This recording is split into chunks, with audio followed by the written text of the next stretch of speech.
Good evening, everyone. My name is Grace, and I'm the election coordinator. And I'd just like to thank everyone for joining us. We're just going to wait for a few minutes for a few more people to join. It's not quite 6:30, so if everyone can just hold tight, thanks.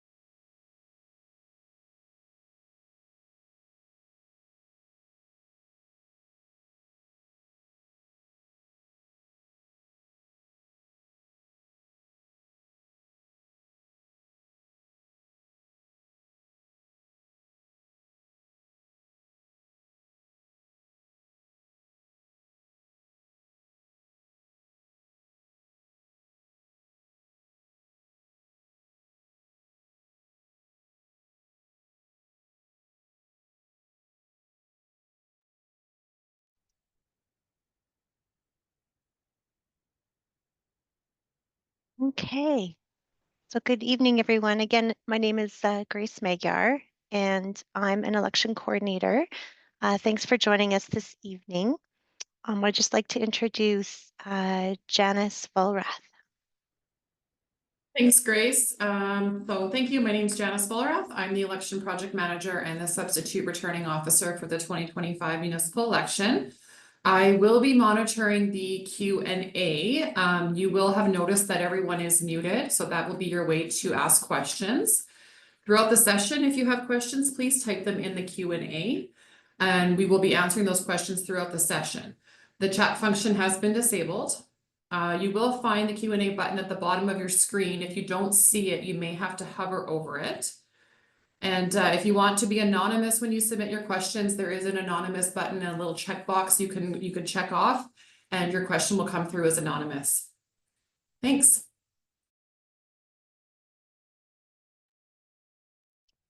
Thanks, Janice. Okay, so I'd like to introduce Marta Caulfield. She's the Director, Legal, Legislative, and Record Services Director, and the Returning Officer for the City of St. Albert for the 2025 municipal election. Thank you, Grace. Thank you, Janice, and welcome everybody. Yes, my name is Marta Caulfield, and I'm the returning officer for the election. I'll be taking you through the presentation today. There are just a couple more housekeeping items I'm going to cover before I jump into the slides. I don't intend to talk for the full hour. We are leaving plenty of time at the end for questions, but as Janice mentioned, we will be also monitoring the Q&A at the bottom throughout the presentation, and we'll be stopping periodically so I may answer any questions that pop in. This session is being recorded and will be available on our elections webpage for those who wish to go back and rewatch the session at a later date, or for those who have been unable to join us at this time. If anyone has questions for the election team after this information session, they can contact the election office at election@stalbert.ca. We'll have all of that up later at the end of the presentation for you as well. A quick note that the information that's provided today is not legal advice, and it is being provided to the candidates or people interested in running for the election as a courtesy.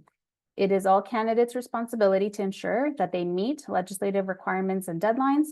So if candidates have any questions that our election team is unable to answer, or you require more guidance than what we are able to offer, please think about seeking legal advice independently on matters that are related with respect to running for office in the upcoming municipal election.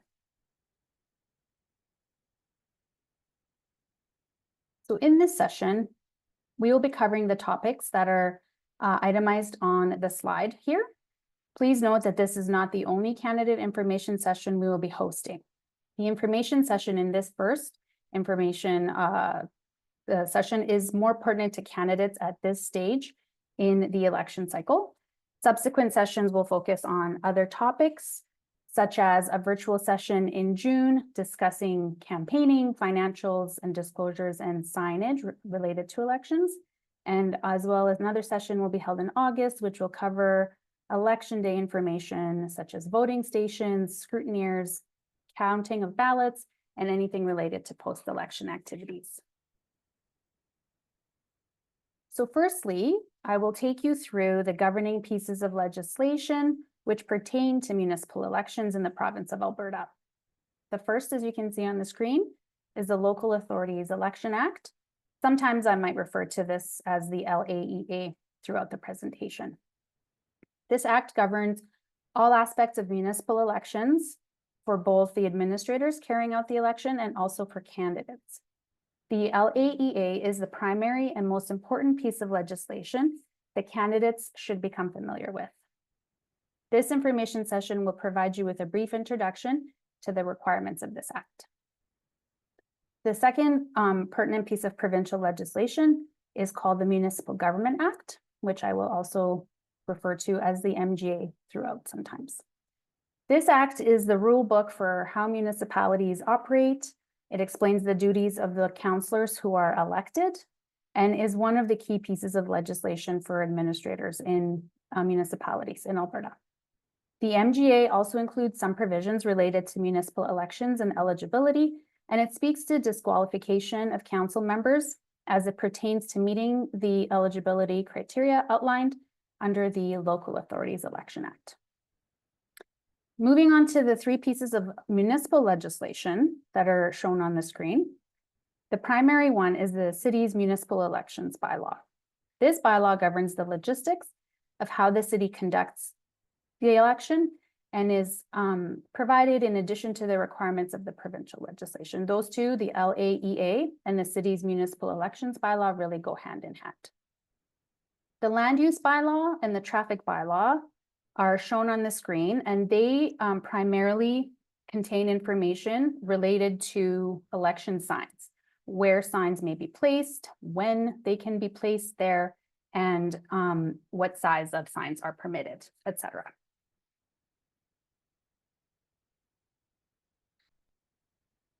For the city of St. Albert, we have 1 position for mayor and 6 positions for councillors, which beginning with the next council term will be full-time positions.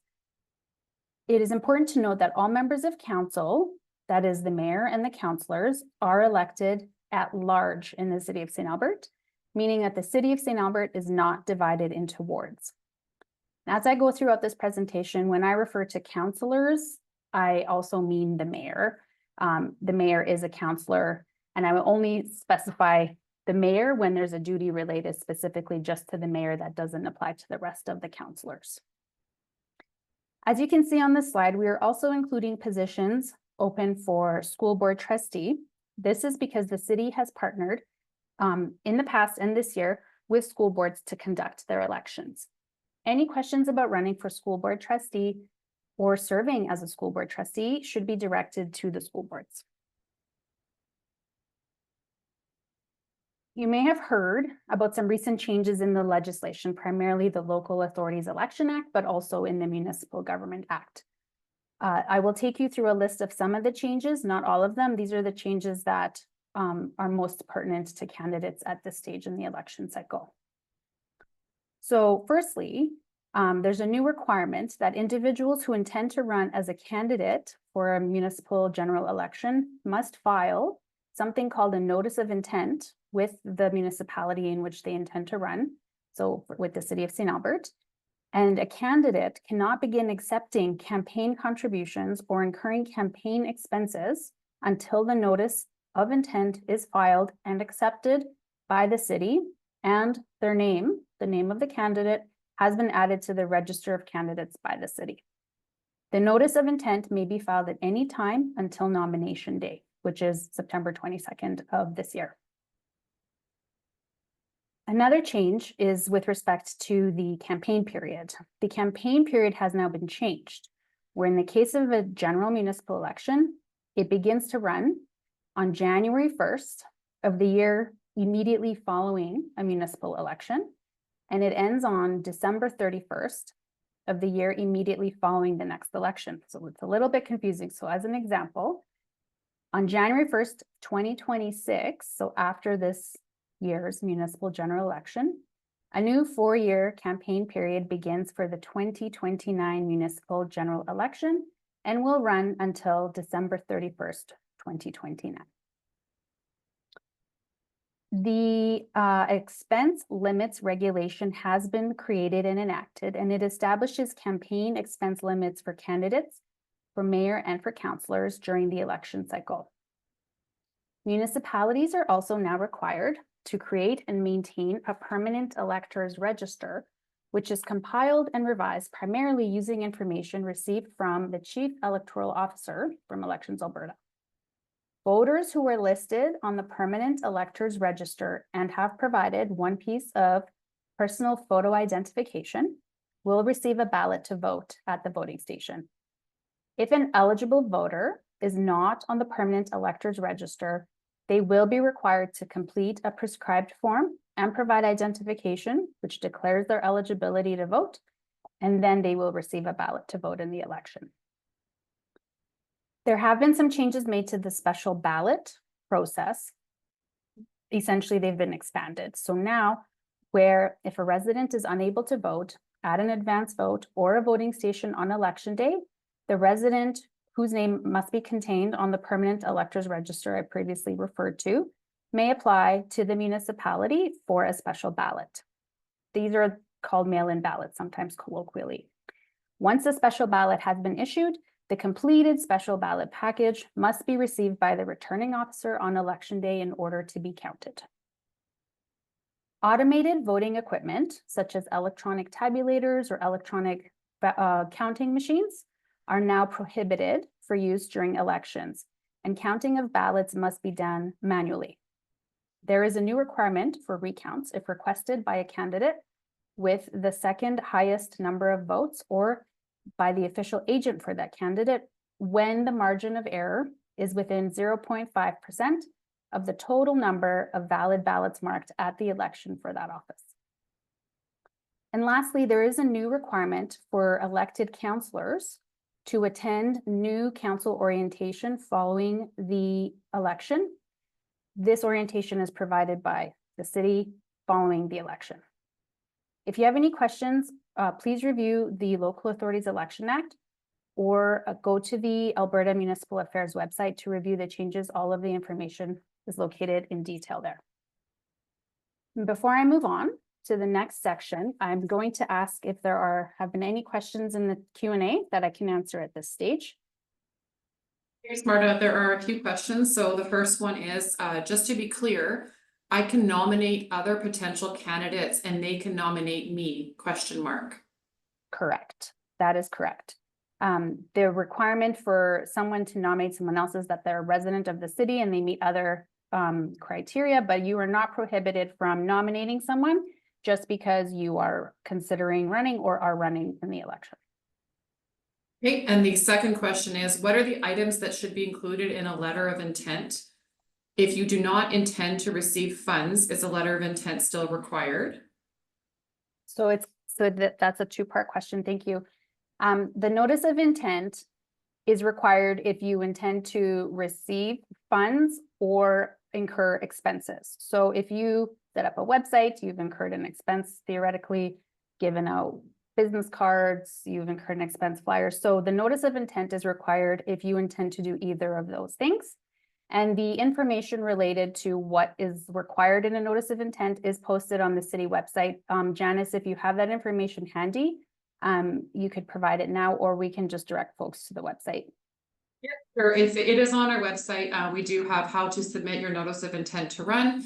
So it is an email to election@stalbert.ca. There's no form that we require for candidates to fill out. It's name, address, contact information, your records address, name and address for your campaign's financial institution, and the names of signing authorities.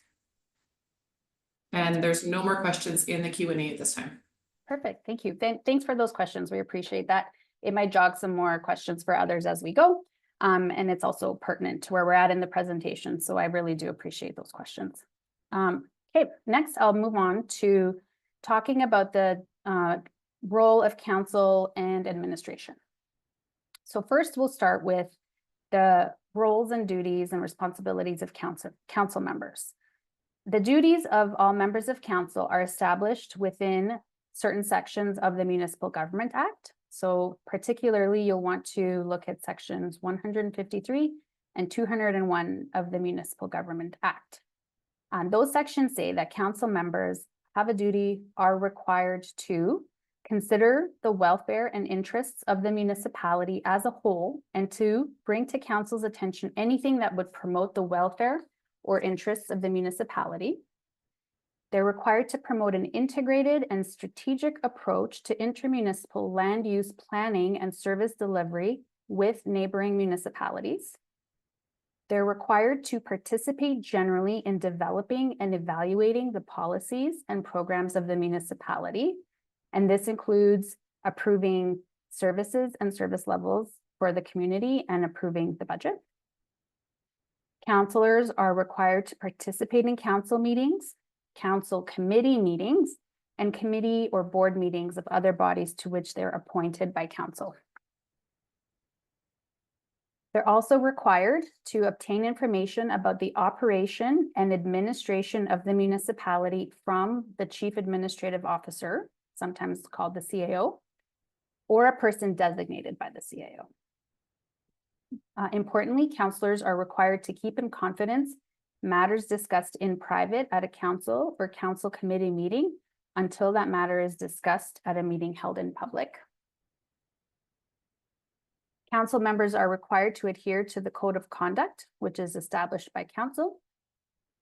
And they're also required to perform any other duty or function imposed on council members by any other enactment or by the council themselves. So for example, if there's a bylaw passed or a policy passed or any other enactment that requires certain things from council, then council members also have to abide by those requirements.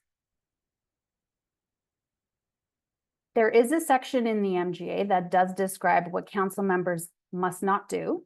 And this section says that council must not exercise a power or function or perform a duty that is by either the Municipal Government Act or by any other enactment or bylaw specifically assigned to the Chief Administrative Officer. I will have a little bit more information about the role of the Chief Administrative Officer a little bit later in the presentation.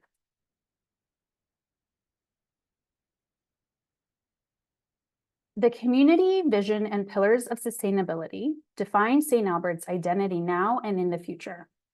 It is the way the community envisions the city of St. Albert in 50 years, making it our further looking direction at the city.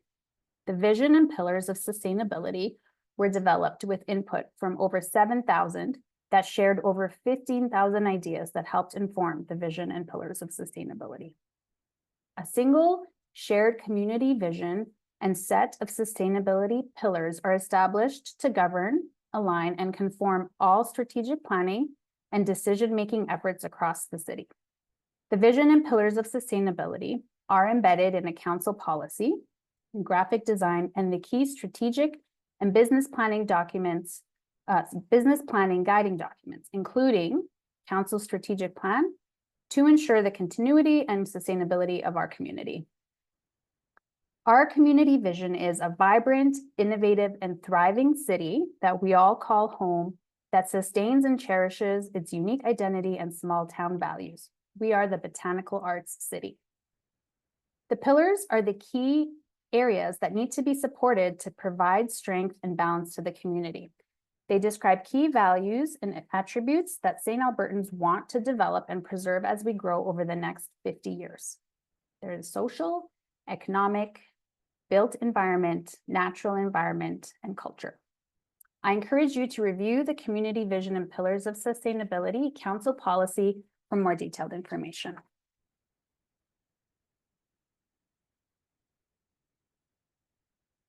Beginning after the municipal election in 2025, the position of councillor will be a full-time commitment that will start with the mandatory council orientation.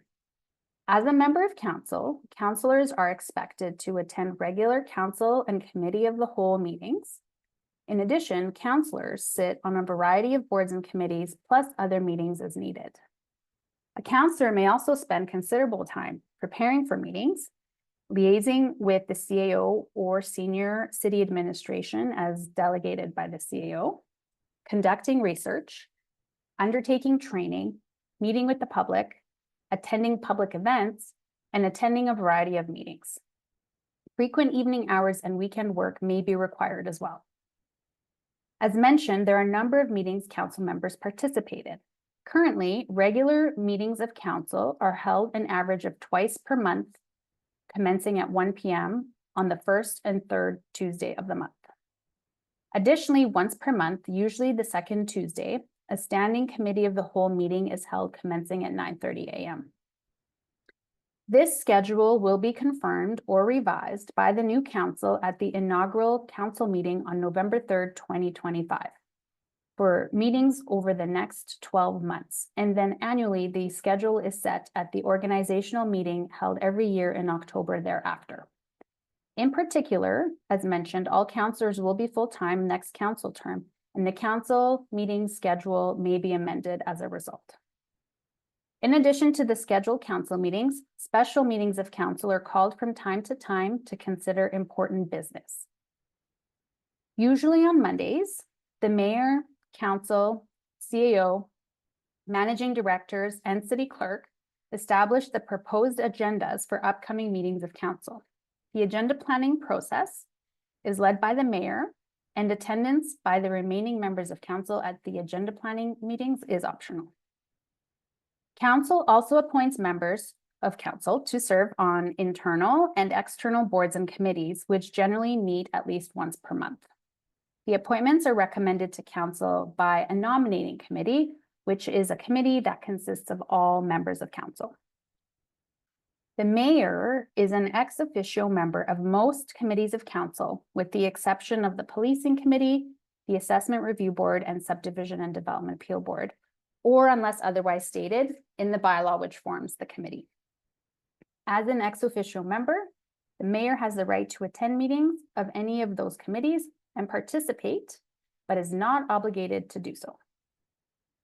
The orientation for newly elected council or returning councillors is mandatory. Again, that was changed recently in the legislation. This training session is scheduled tentatively right now to begin on October 24th and go till November 5th, and then resume again on November 21st, from November 21st to November 28th. The objectives of the council orientation are to orient newly elected councillors to their new roles, provide up-to-date orientation to returning councillors, and assist the new council in establishing a foundation for their term, including information and insights to help inform their decision-making and priority setting for their term. The first item of business for the new council's consideration after they've been sworn in will be the budget, which usually occurs in November and December every year. Finally, the planning process begins with council's annual strategic planning session, which is usually held in January or early February. At this session, the newly elected council determines the direction and priorities for their term based on the long-term plans for the community and input received from residents, and in alignment with the previously mentioned community vision and pillars of sustainability policy.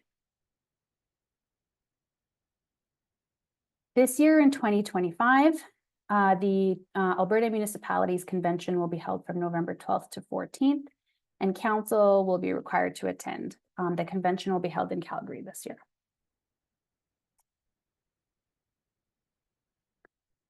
On this slide, I wanted to give candidates an explanation about the difference between the roles of council members, the CAO, and administration. Council, the CAO, and administration are on the same team to serve St. Albert, but they have different roles.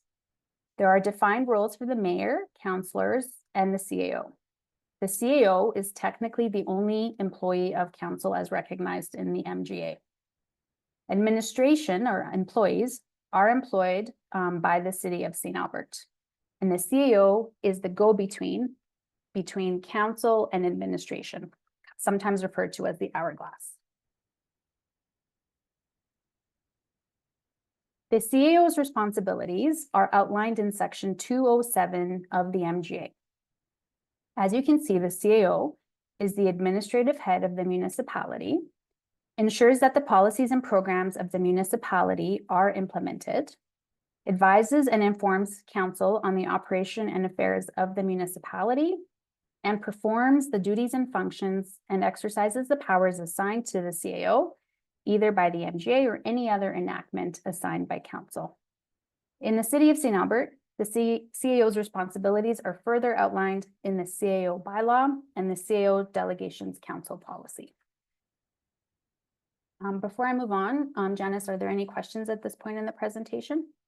Yeah, we do have one. The question is, are city council members given a shared office space in City Hall? There is one communal shared space that is available for use by all council members on the second floor in St. Albert Place in City Hall. Yes. And I will add, the candidate handbook on our election website does have a page dedicated to mayor and space and supplies and such, as well as counselors. So we do go over that in the handbook, and it's a great resource for people. And that's it for questions. We can move on. Thank you. So next, I'll move on to nominations and the nomination process. So the nomination period for the 2025 municipal election runs from January 1st, 2025 until September 22nd, 2025 at noon. September 22nd is called Nomination Day, and it's called Nomination Day because this is the last day the nominations may be submitted. Nomination papers should be accompanied by the required notice of intent information. The requirements for candidate eligibility is that a person must be eligible to vote in the election. This means that they must be 18 years of age or older on nomination day. They must be a Canadian citizen. They must reside within the City of St. Albert for at least 6 months preceding nomination day. So in this case, that means that a person must be a resident since at least March 20th, 2025 in the municipality. And they must otherwise be eligible to vote and not be disqualified or ineligible pursuant to the MGA or the LAEA. There is a list of eligibility and disqualification criteria found in sections 22, 23, and 23.1 of the LAEA, as well as section 174 of the MGA. Candidates should review these sections, and some examples of what is contained in these sections are matters such as if someone is an employee or an auditor of the municipality, they may not run unless they take a leave of absence from their job. Someone cannot run for office if they've been convicted of an offense in the previous 10 years under the LAEA or the Election Act. If someone has failed in the past to file a financial disclosure as required under the Local Authorities Election Act, they are also ineligible to run. And if someone has been convicted of an offense punishable by imprisonment of 5 or more years, they're also ineligible to run. Those are just some examples of the ineligibility criteria found in the LAEA and the MGA. So I do encourage candidates to review these sections carefully before they submit their nomination papers. Prospective candidates must understand the full extent of their legislated obligations. The information contained on the City of St. Albert website is provided as a guide, and we do encourage anyone who's a prospective candidate to seek independent legal advice as required. Now let's talk about the process for filling out and submitting your nomination papers. Nomination forms are available from the city's election webpage. Those are Form 4 and Form 5. Form 4 is the nomination paper and candidate's acceptance form, and Form 5 is the candidate financial form. If you have not yet visited the city's election webpage, I would invite you to do so, as we are continuously populating the page with information and resources as we progress throughout the election cycle. Under the nominations tab of the candidates webpage is where you will find the nomination forms for mayor and for councillor.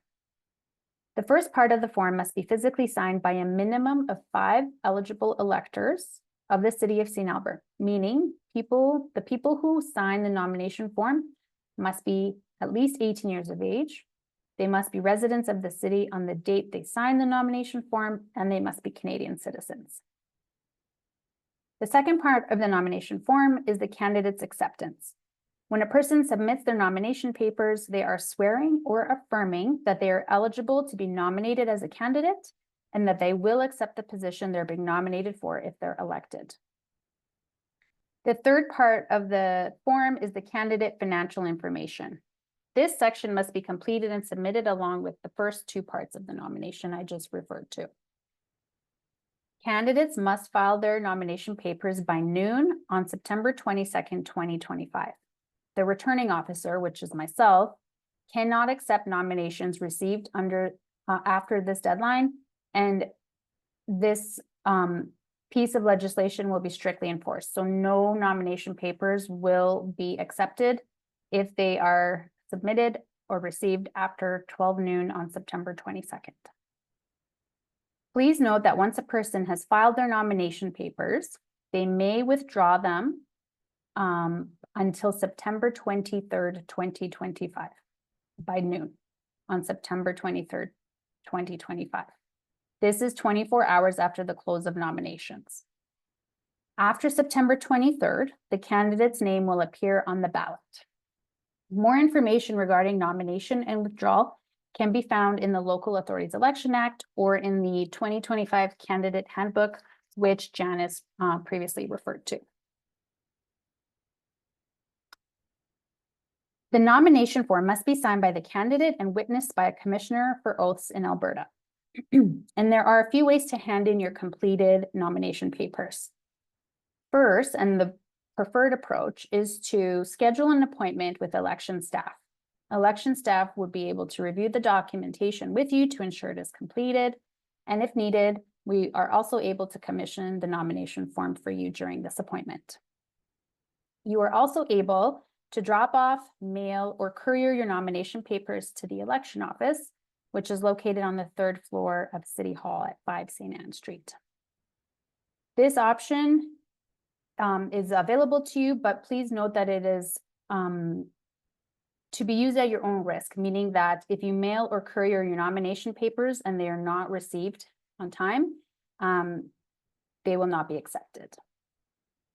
Please note that fax transmissions and emails of scanned documents are also unable to be accepted. A person who files a nomination should, if they have not already done so, submit their notice of intent at the same time.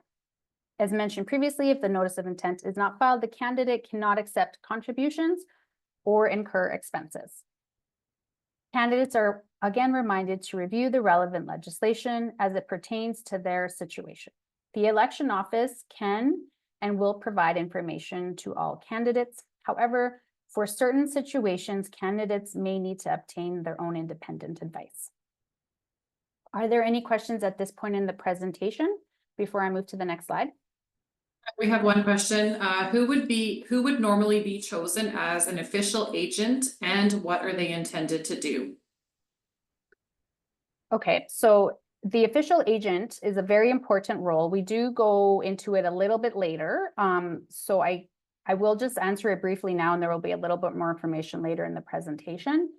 The agent is the person that can act essentially in the place of the candidate in terms of everything related to the campaign.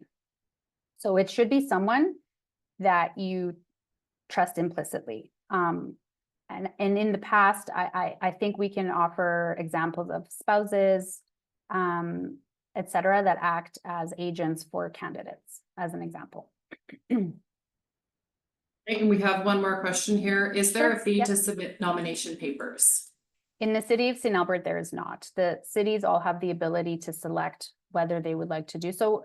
Council makes that decision, and the information about whether there is a fee to submit a nomination forms is located in the municipal elections bylaw. In the city of St. Albert, there is not a fee to do that. Thank you. We've got another question that just came in. What are the disclosure requirements for donors to a campaign?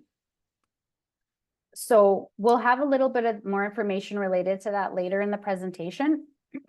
And in some of our future information sessions. So I'm going to deal with that question later on in the presentation because it's a little bit detailed. Unless Janice, do you want to offer? I mean, I prefer to wait till the end, but.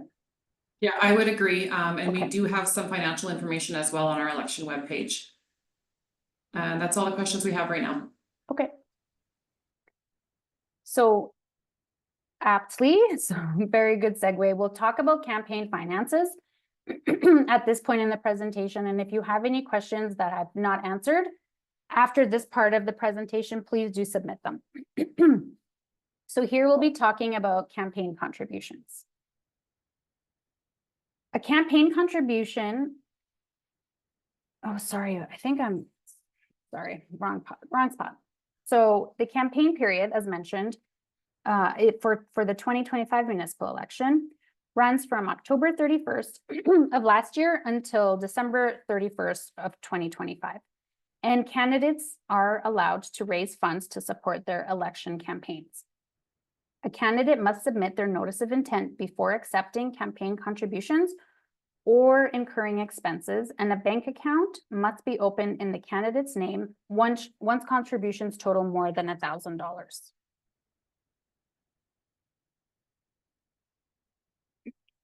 A campaign contribution is any contribution made to a candidate that is money, personal property, real property, or service that is provided to or for the benefit of a candidate's election campaign without fair market value compensation from that candidate.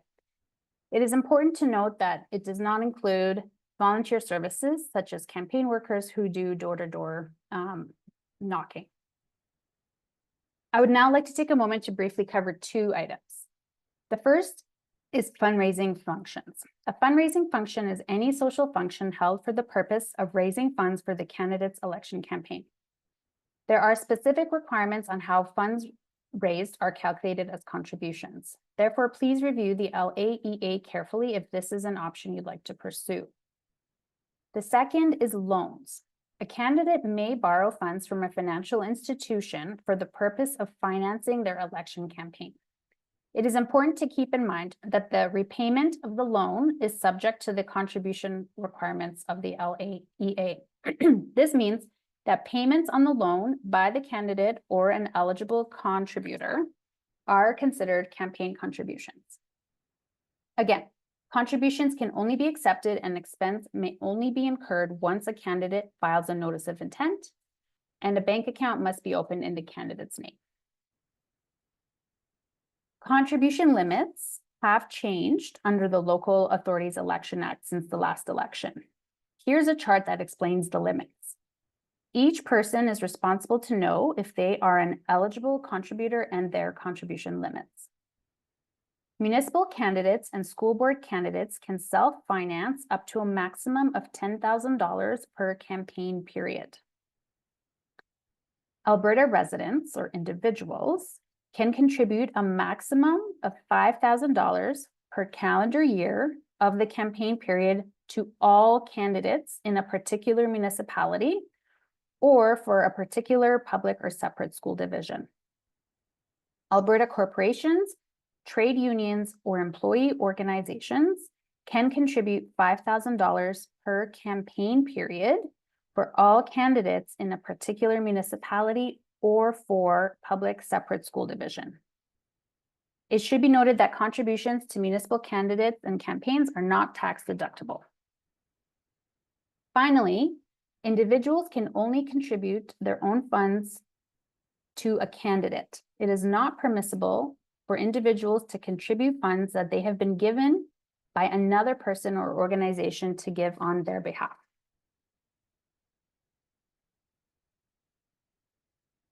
A campaign expense is defined in the LAEA as any expense incurred or non-monetary contribution received by a candidate to the extent that the property or service that the expense was incurred for or that was received as a non-monetary contribution is used to directly promote or oppose a candidate during a campaign period.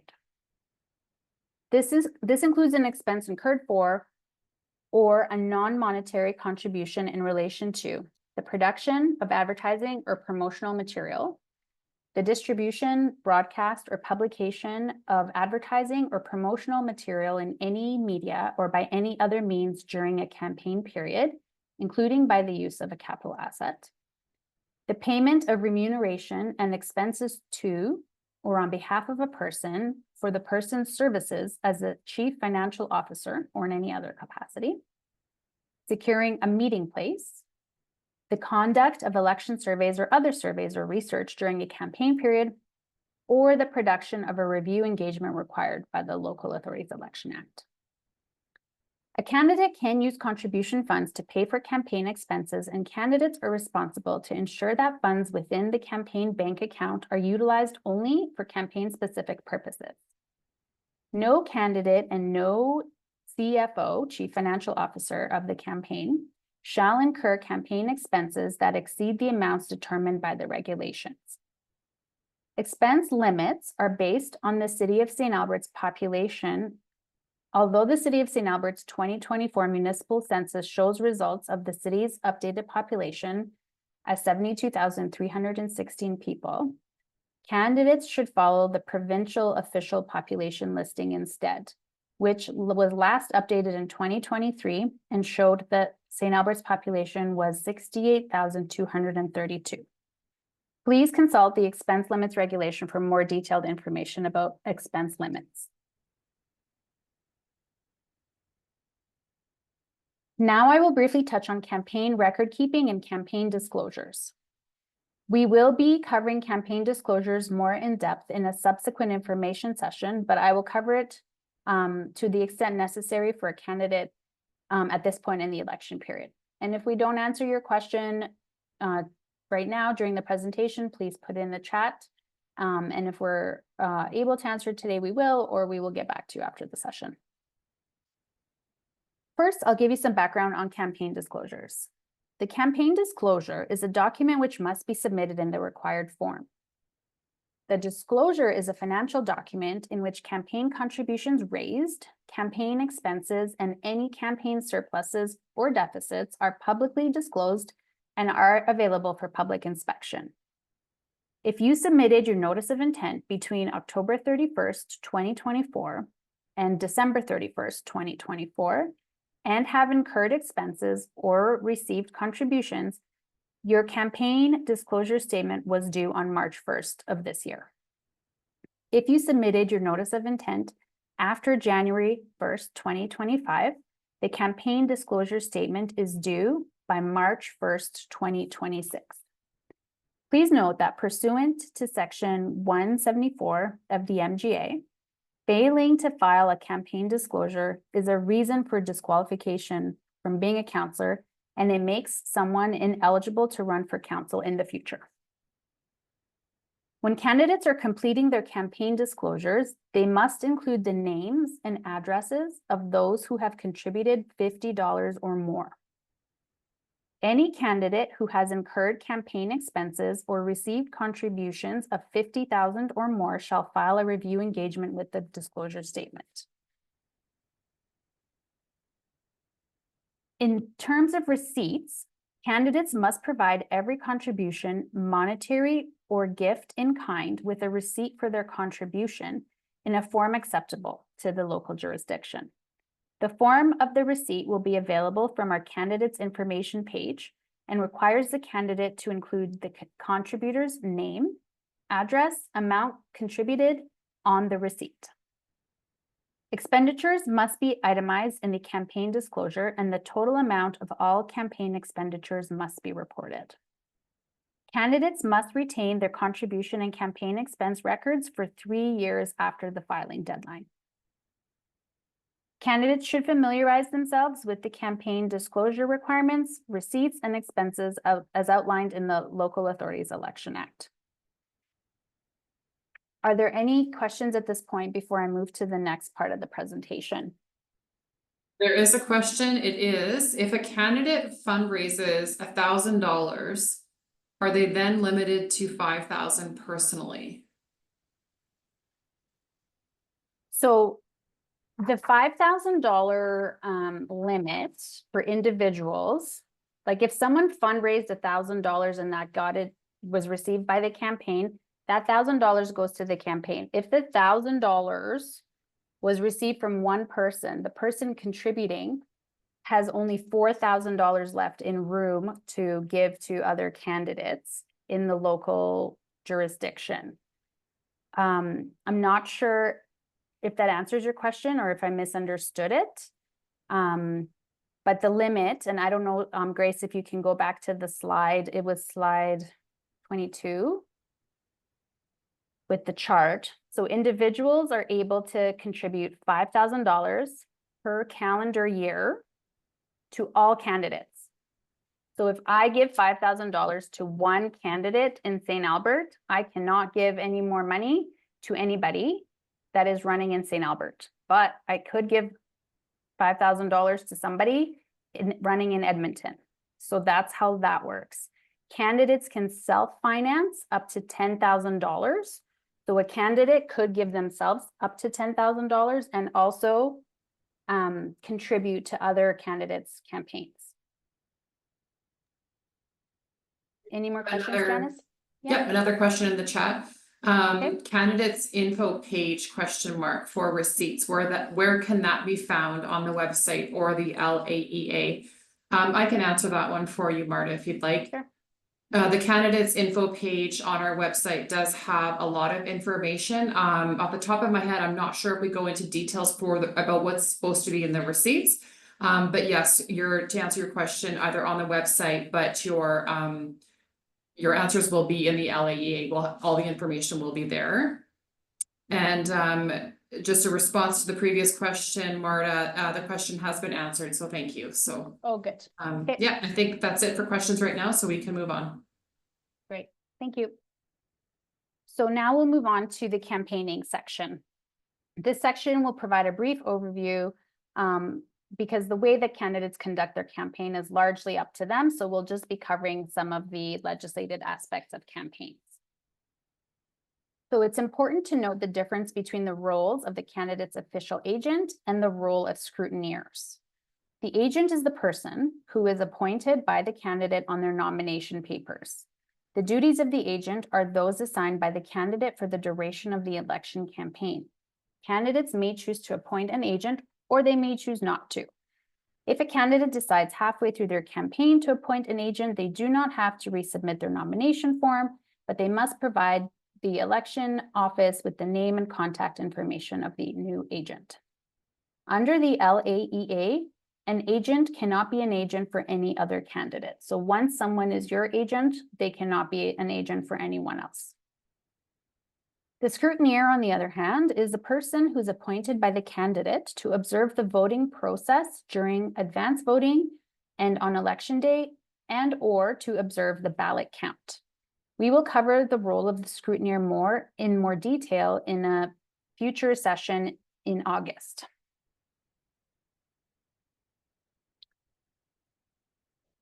Campaign signage is largely covered in the City of St. Albert's traffic bylaw and land use bylaw, which bylaws detail the locations and size requirements of election signs. It's important to note that election signs may be posted by candidates or their agents after nomination day, so after 12 noon on nomination day, and they must be removed within 48 hours after the close of voting stations. For more details on signage requirements, please consult the candidate handbook, which is available on our website. Signs will also be covered in more detail in a future information session. The Local Authorities Election Act does require that no candidate include in their advertisements any representation of the form of the ballot, which indicates a mark for any candidate. And just as we finish up, I'll take us through some of the resources that are available on our website for our candidates. So they're available with direct links on our website. So it's stalbert.ca/election. They're also available, the links are in the candidate handbook, which is a very handy resource, which all of this information is contained in, and there's quite a bit more detail in there as well. So the first two resources that you can see there are the MGA and the Local Authorities Election Act. Candidates should be familiar with the requirements under these acts and are encouraged to seek independent legal advice if there's anything related to your specific situation that you need advice about. There's also a link to the expense limits regulation, which establishes campaign expense limits for candidates. There's a link for the 2025 candidate handbook. This document is a high-level summary of what candidates need to know if they're running for office, and candidates should review this document as a starting point to become familiar with the requirements of the election process. The next link is to the Municipal Affairs election page, which has further resources which may be of benefit to candidates. Finally, we have also provided links to the City of St. Albert Municipal Elections Bylaw, Land Use Bylaw, and Traffic Bylaw to provide additional information related to those regulations. We've also provided a link to the council policy, which contains the community vision and pillars of sustainability that I briefly reviewed at the beginning of today's presentation. Before we get to the final Q&A section of the presentation, I just want to go over some important dates with everybody for you to keep in mind. So right now, we are in both the campaign period and the nomination period. The campaign period started on October 31st of last year, and the nomination period started, it's technically January 1st, but everybody was closed, so we put January 2nd of this year on the chart. September 22nd at noon is nomination day and close of nominations. And September 23rd at noon is the deadline to withdraw nominations. Our advanced voting will take place from October 14th to October 18th, and election day is October 20th. The final official results are due and should be available by October 24th at noon.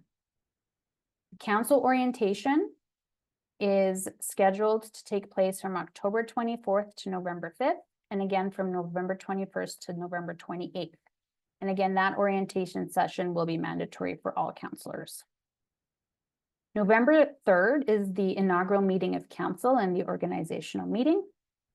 November 12th to 14th is the 2025 Alberta Municipalities Convention in Calgary, and March 1st of 2026 is the campaign disclosure statement deadline.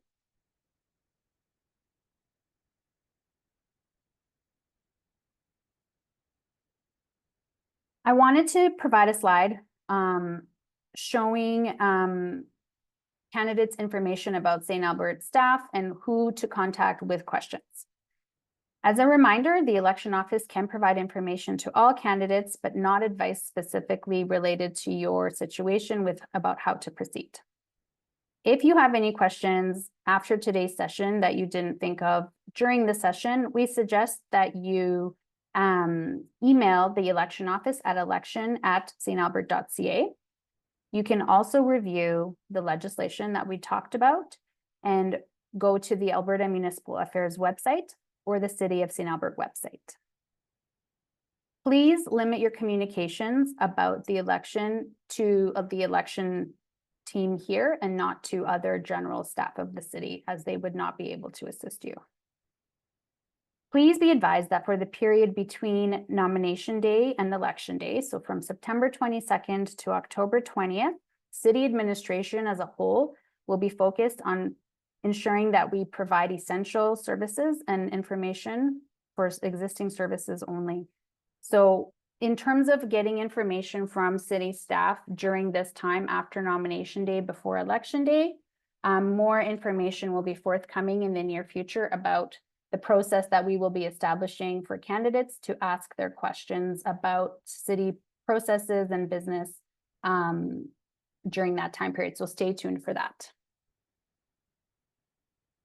So we're now at the final Q&A portion of the session. Janice, are there any more questions to go over at this point in the presentation? There are, so I'll start with the first one. Okay. Can an individual who owns multiple corporations, for example, contribute to a single candidate's campaign through each of the businesses? So perhaps we can go back to that slide, Grace, with the chart.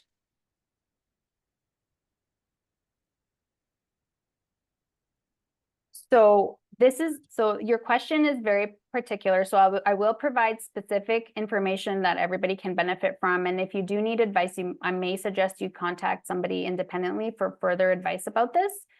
But a corporation, if properly set up, is a separate entity than an individual, and each corporation could donate up to $5,000 per campaign period to all candidates in a particular municipality.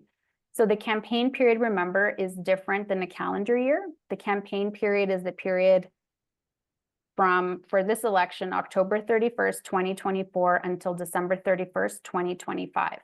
So each corporation could donate or contribute $5,000 between October 31st, 2024 till December 31st, 2025 to all candidates in the municipality, regardless of who the shareholders of that corporation are. Okay, we have another question in the chat. The question is, just to clarify, no mark, like a check mark on the signage? Correct. That's my understanding. Janice, do you have any more information with respect to that? That's my understanding as well. Yeah. Yeah, okay. Another question. Can the signage include a picture of the individual or a catch line, or is it simply the name? Maybe so my understanding is that that is acceptable. A picture is acceptable. A catch line would be acceptable. I don't think there is anything to the contrary indicated in the legislation. Janice, if you think that's not correct, we can look into it further. But I do believe that's correct. I believe it is as well, although I would refer the question or the candidate to the legislation to just confirm that. But if you feel that your question is not answered, simply just email us at election@stalbert.ca and we'll confirm that and get back to you. Yes, thank you. Okay. Another question, can a candidate attend city-related events like the farmers market and hand out pamphlets? Yes. There are restrictions in the land use bylaw and the traffic bylaw with respect to placement of signs on city land and city property. But if you're not putting an election sign up on city land, then it is acceptable to hand out brochures or other similar candidate information at public events. Okay, another question. With hand counting being required, will each polling location do their count? This meaning I may need a scrutineer at each location, or will the ballots be transported to the central returning office for counting?